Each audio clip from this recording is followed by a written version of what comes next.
친절한 대기자 권영철 대기자 어서 오십시오. 안녕하십니까. 예, 오늘 친절한 대기자 들어가기 전에 아까 뉴스 연구소에서 했던 저 아마 김준일 대표 발언 중에 하나 조금만 제가 정정하고 가야 될 게 있어요. 이 김건희 여사 특검법 패스트트랙으로 태워지고 나면 이게 본회의 통과하는데 3분의 2가 뭐 찬성을 해야 되기 때문에 어렵다 이러셨는데 저도 들으면서 조금 갸우뚱했거든요. 아니죠. 그러니까 패스트트랙을 태우기까지는 3분의 2가 필요한 게 맞는데 일단 패스트트랙에 태워지고 나면 본회의에 상정되고 통과되는 건 그냥 똑같아요. 일반 안건하고. 그래서 제적의원 과반수 출석에 출석의원 과반수 찬성이면 통과가 됩니다. 사실상 패스트트랙만 태워지고 나면 지금 민주당이 다수를 차지하고 있기 때문에 통과가 되는 거고 다만 대통령이 거부권을 행사하면 다시 돌아오죠. 예. 그때는 제적인원의 3분의 2가 찬성해야만 됩니다. 근데 그건 민주당이 지금 인원수가 안 되니까 어렵다. 이렇게 되는 겁니다. 다시 한번 바로 잡고 친절한 대기자로 갑니다. 오늘 얘기 통화 녹음 금지법 가지고 오셨어요? 그렇습니다. 윤상현 의원이 대표 발의한 건데요. 윤상현 의원은 정치의 저질화를 막기 위해서 사전 동의 없는 통화 녹음은 금지해야 한다면서 통신비밀보호법 개정안을 발의를 했습니다. 네. 법안 내용을 조금 자세하게 들여다볼게요. 여기 통신비밀보호법 제3조에 제3조 제1항에 이런 게 있습니다.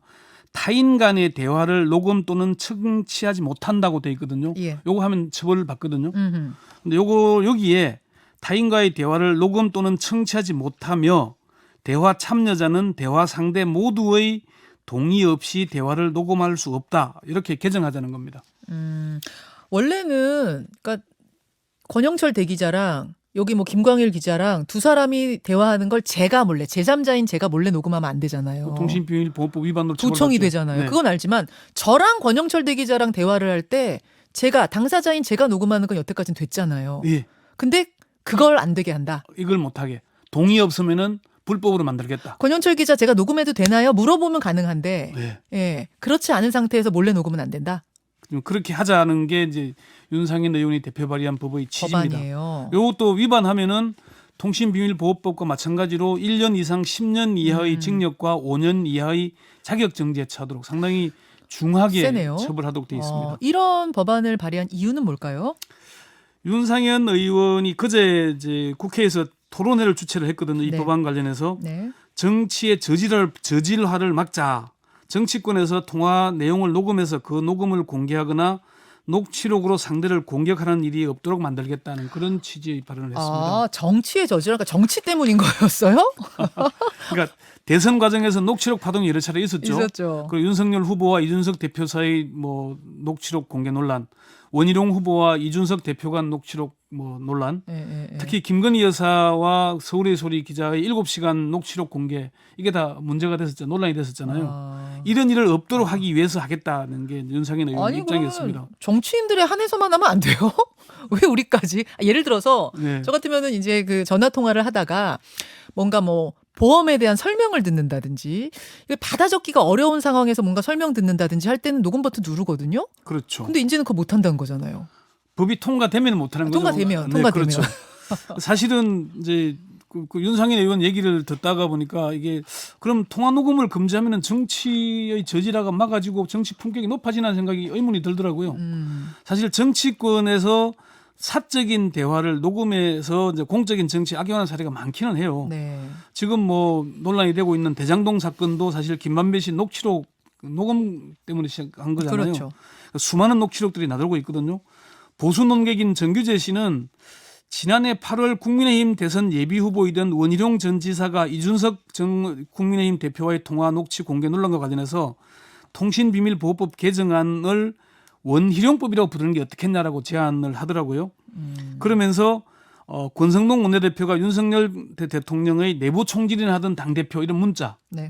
그리고 이재명 대표가 전쟁입니다 하는 문자 이런 공개는 고의로 노출시켰다고 본다. 정규재 씨는 예, 사적인 일을 정치에 끌고 오는 고약한 일이다 이렇게 얘기를 하면서 우리나라 정치가 이렇게 유치찬란해진 것도 우리가 다루고 있는 주제와 관련이 있다면서 문자든 음성 파일이든 사적인 일을 공적인 정치 마당에 끌고 들어오는 것이 아주 정치의 고약한 면이 됐다. 그래서 이걸 바로 잡아야 한다는 얘기를 했고요. 그런데 사실 통화 녹음이 일상화되고 사적 공간의 일을 정치적인 공적인 일로 끌고 오는 것은 정치인들이 앞장서고 있는 일 아니겠습니까? 그러니까요. 정치가 바로 서지 못하니까 통화 녹음을 하게 되고 그걸 공개해서 공방을 벌이게 되는 건데 최창렬 용인대 특임 교수는 정치가 불신받고 정치가 혐오스러운 존재로 전락한 건 정치인들이 바르게 하지 않기 때문인데 그 원인을 느닷없이 통화 녹음 때문에 그렇다고 하는 건 원인 진단이 잘못된 것이다. 그걸 입법으로 해결하겠다는 건 과잉 규제를 보인다는 얘기하기도 했습니다. 과잉 규제다. 이거 네. 혹시 국민들 뭐 의견 좀 들어본 여론조사 같은 거 있어요? 리얼미터가 지난 그 주에 조사를 해서 발표를 했는데 예. 리얼미터 조사에서는 반대가 3명 중에 2명이 반대를 했습니다. 통화녹음 금지법 개정에 대해 반대 64.1, 찬성 23.6%였거든요. 아유, 뭐 월등히 높네요, 반대가. 예, 예. 그렇죠. 근데 윤상현 의원이 그 토론회를 하면서 공개를 했는데 예. 이때는 좀 또 달리 나오더라고요. 다른 결과가 나왔어요? 예, 예. 어. 윤상현 의원이 한길 리서치에 의뢰해서 조사한 결과는 네. 동의 없이 녹음하는 걸 처벌하는데 찬성하느냐 반대하냐고 물었더니 예. 52.5%가 찬성, 41.5%가 반대였습니다. 오히려 찬성이 높았죠. 그러네요. 네. 왜 이렇게 여론조사의 결과가 달라요? 리얼미터와 한길리서치의 설문조사 문항을 찾아보니까 질문이 달랐어요? 예. 리얼미터는 매주 조사하는 대통령 국정 지지도 조사를 하면서 네. 여기에 통신비밀보호법 질문을 하나를 추가해서 했는데요. 질문이 이런 겁니다. 그러니까 최근 상대방의 동의 없이 통화 내용을 녹음할 경우 최대 10년의 징역형을 받을 수 있다는 법안이 발의되었는데요. 기아께서는 이와 같은 내용의 통신비밀보호법 개정안 발의에 대해 찬성하십니까? 반대하십니까? 그러면서 통화 녹음이 협박 수단으로 악용되는 경우도 있을 뿐 아니라 개인 사생활 인격권을 침해할 수 있으므로 법안 발의에 찬성한다. 1번. 예. 통화 녹음이 내부 고발 등 공익 목적으로 쓰이거나 자신을 보호하기 위한 용도로 쓰일 수 있으므로 법안 발의에 반대한다. 2번. 이걸 이렇게. 교차로 하는 겁니다. 어떤 사람에게는 1번, 2번을 바꿔가면서 하는 거죠. 그러니까 이렇게 질문했는데 한길 리서치 질문을 보니까 네. 질문을 먼저 이렇게 하는 겁니다. 선생님께서는 전화 통화를 할 때 상대방이 선생님의 동의 없이 녹음하는 것에 대해 어떻게 생각하십니까? 아, 질문이 완전 다르네요. 뜬금없이 이것부터 물으면 아니 내 대화 통화 녹음한다는데 찬성한다는 사람보다는 반대가 당연히 높지 않겠습니까? 그러니까 내가 녹음하는 게 아니라 내가 녹음 당하는 케이스를 가지고 질문을 한 거군요. 물론 그 다음 질문은 예. 그럼 선생님이 녹음하는 것은 어떻게 생각하십니까? 묻긴 했어요. 예. 그 세 번째 질문에 어떻게 질문했냐면은 통화 상대방이 선생님의 동의 없이 녹음하는 것을 법적으로 처벌하는 것에 어떻게 생각하냐? 그러니까 1단계, 2단계, 3단계로 나누어서 질문했군요. 질문이 모두 8개인데 이렇게 이제 달리 가는데 이렇게 질문을 하니까 아까 그렇게 나온 겁니다. 그러니까 그래도 리얼미터보다 더 좀 낮긴 하지만 그래도 뭐 상당히 좀 낮았죠. 좀 다르죠. 다르네요. 예. 그렇게 해서 이제 다른 여론조사 결과가 나온 것이다. 뭐 네, 여러분은 지금 들으시는 여러분은 어떻게 생각하시는가 좀 궁금해지고 요새는 근데 휴대폰을 뭐 다 끼고 사시니까 예. 통화할 때 녹음을 많이 하시죠. 뭔가 적어야 되는데 어디서 만날까? 몇 월 몇 시 어디서 어떻게 찾아가? 이렇게 물어본 다음에 쓰기가 힘들면 일단 통화 버튼 누르고 뭐 이러잖아요. 근데 이런 일이 굉장히 많죠. 삼성 그 스마트폰에는 녹음 기능이 있습니다. 네. 그 자동 녹음 기능도 있더라고요. 대화 전체를 녹음하는 사람도 있습니다. 왜 그러냐고 물어봤더니 운전을 하다가 전화가 오는데 내가 뭔가 메모를 할 수 없는 상황 같은 대부분 그런 경우 거죠. 이런 네. 경우가 있어서 한다는 사람들도 있었고 예. 어떤 경우는 전화한 사람이 뭔가 나에게 좀 안 좋은 감정 아니면 갑질을 하는 사람 예. 이런 경우에 녹음을 한다는 사람들도 진짜 고발하려고 녹음하는 사람도 있다. 대비해서 그리고 아니면은 무고에 대비해서 하는 사람들도 있었고 무고에 대비해서 하는 그러니까 사람도 이게 있고. 그 윤상현 의원 토론회에 자동차 소비자 연맹 회장이라는 분이 나와서 그런 얘기를 하더라고요.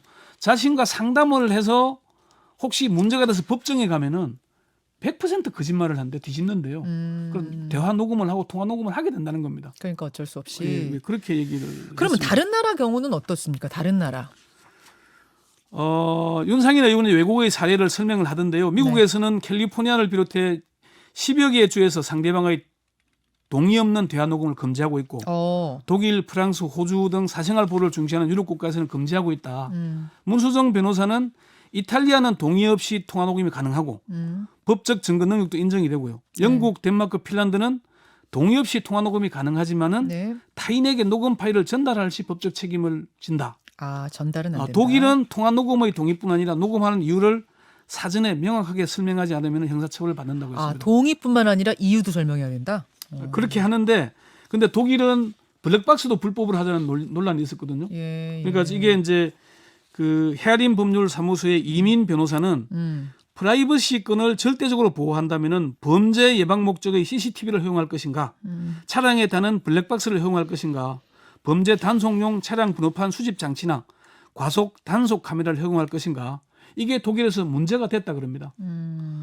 프라이버시권에 대한 보호가 과도해질수록 현재 우리나라에서 하고 있는 모든 CCTV와 과속 단속 카메라, 범죄 예방 카메라를 모두 철거해야 한다 이렇게 얘기했습니다.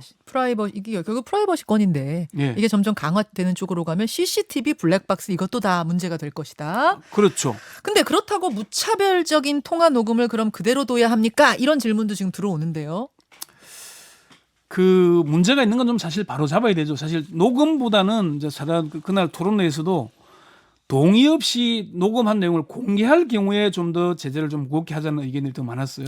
그러니까 녹음까지는 내가 나중에 들으려고 할 수 있지만 네. 이거를 세상에 공개할 때 그러니까 자기 이제 그 사람의 명예를 훼손하거나 아니면 폭로해서 뭔가 창피를 주거나 이렇게 이용하는 경우가 적지 않잖아요. 네네. 그런 경우에는 처벌을 강화하자는 게 있어서 이번 계기로 사실 그런 문제를 좀 심도 있게 논의해보는 거는 사실 필요하다. 그러네요. 토론 한번 해보는 거. 그런 네. 생각은 들고요. 예, 예. 그런데 어쨌건 이 통화 녹음 자체가 강자보다는 약자 또는 피해자가 방어적 차원에서 하거나 공익적인 일로 하는 경우가 많잖아요. 그렇죠. 그렇다 보니까 다들 좀 신중하게 봐야 된다는 그런 얘기들이 더 많았습니다.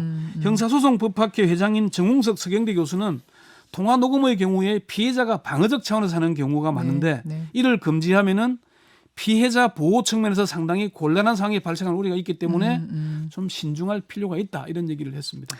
그래요. 네. 이제 발의한 사람이 윤상현 의원인데 생각해보니까 윤상현 의원이 전에 이 대화 녹음 때문에 어려움 겪었던 적이 있죠.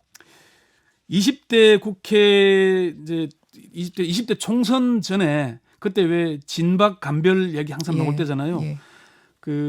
그때의 윤상현 의원의 대화를 캠프 사무실에서 다른 사람이 녹음을 해서 김무성 의원에 대해서 막말을 하고 막 뭐 그래서 그런 그 탈당하고 다시 무소속 출마해서 복당하고 뭐 당원권 징계받고 했잖아요. 그래서 윤상현 의원한테 이것 때문이냐고 그랬더니 그건 이미 6년 전 일이고 이건 또 타인의 대화를 녹음한 거잖아요. 그러니까 그 통화 녹음 금지법과는 관계가 없다라고 설명을 했습니다. 아무튼 이렇게 뭐 찬반이 막 지금 팽팽하고 어떤 곳은 또 반대가 더 높고 이러니까 윤상현 의원이 개정안을 수정하겠다는 입장을 밝혔죠.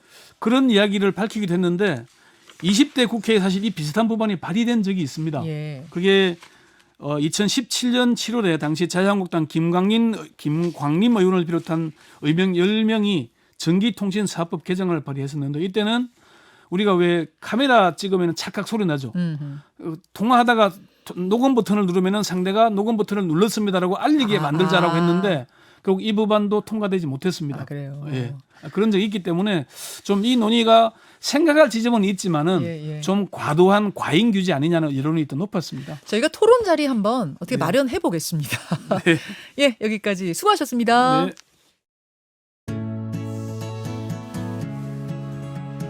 김현정의 뉴스쇼는 시청자 여러분의 참여를 기다립니다. 구독과 좋아요, 댓글 잊지 않으셨죠? 알림 설정을 해두시면 평일 아침 7시 20분 실시간 라이브도 참여하실 수 있습니다.